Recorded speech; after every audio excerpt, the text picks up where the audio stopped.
ఆంధ్ర తెలంగాణలో తక్కువ ఫీజులతో high quality results ఇస్తున్న ఏకైక సంస్థ తిరుమల్ ఐఏఎస్ ఇన్స్టిట్యూట్.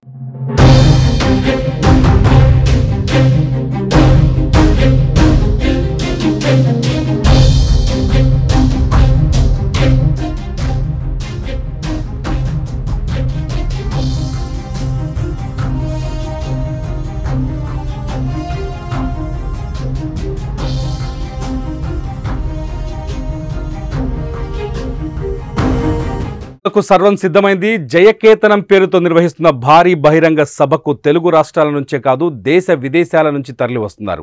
ఇప్పటికే భారీ సంఖ్యలో జన సైనికులు, వీర మహిళలు, పార్టీ శ్రేణులు పిఠాపురం చేరుకున్నారు. అధికారంలో భాగస్వామ్యమైన తర్వాత తొలి ఆవిర్భావ దినోత్సవం కావడంతో ఓ పండగల ఆవిర్భావ దినోత్సవాన్ని జనసేన జరుపుతోంది.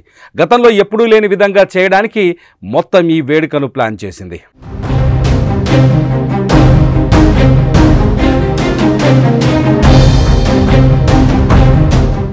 పిఠాపురం నియోజకవర్గం చిత్రాడలో 50 ఎకరాల విస్తీర్ణంలో ఈ సభను ఏర్పాటు చేశారు. వేదికపై అధ్యక్షుడు పవన్ కళ్యాణ్తో పాటు 250 మంది వరకు ఆసీనులయ్యే వేదికను సిద్ధం చేశారు. సభా ప్రాంగణానికి వచ్చే మార్గాల ఏర్పాటు పనులు పూర్తయ్యాయి. రావు సూర్యారావు, బహదూర్ మహారాజ్, డొక్కా సీతమ్మ, మల్లాడి సత్యలింగ నాయకర్ పేర్లను 3 ద్వారాలకు పెట్టారు. కాకినాడలో కమాండ్ కంట్రోల్ రూమ్ ఏర్పాటు చేశారు. ఇక్కడ నుంచి సభ మానిటరింగ్ చేస్తారు. దానికి ప్రత్యేక టీంను కూడా ఏర్పాటు చేశారు. వివిఐపీలు, విఐపీల కోసం ప్రత్యేక వేదికల్ని కూడా ఏర్పాటు చేశారు. వాహనాల పార్కింగ్కి 5 ప్రాంతాల్ని సిద్ధం చేశారు.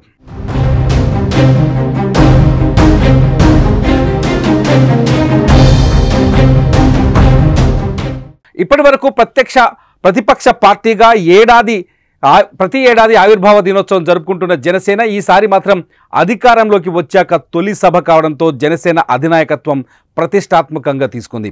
ఆ పార్టీ శాసనసభ్యులు, ఎంపీలు, పార్టీ ముఖ్య నేతలంతా ఈరోజు సభను సక్సెస్ చేయాలని పట్టుదలతో ఉన్నారు. దానికి అనుగుణంగా ప్రోగ్రామింగ్ కమిటీ, ఆహ్వాన కమిటీ, డెకరేషన్ కమిటీ ఇలా రకరకాలుగా అందరినీ భాగస్వామ్యం చేశారు. జనసేన ఆవిర్భావ దినోత్సవం వేడుకల ఏర్పాట్లను Janasena political affairs committee chairman, AP పౌర సరఫరాల శాఖ మంత్రి నాదెండ్ల మనోహర్ దగ్గరుండి పర్యవేక్షిస్తున్నారు. సుమారు 10 లక్షల మంది వరకు ఈ కార్యక్రమానికి హాజరయ్యే అవకాశం ఉందని జనసేన నేతలు భావిస్తున్నారు.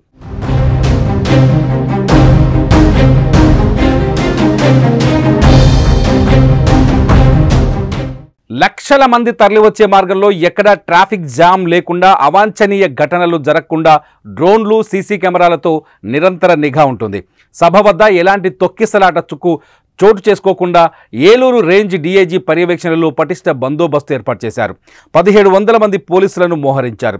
సభా ప్రాంగణంలో నిరంతరాయంగా తాగునీరు, మజ్జిగ, ఓఆర్ఎస్ ప్యాకెట్లను, పుచ్చకాయ ముక్కలను, బిస్కెట్లు అందించనున్నారు. 20కి పైగా అంబులెన్స్లను సభా ప్రాంగణం సమీపంలో అందుబాటులో ఉంచారు.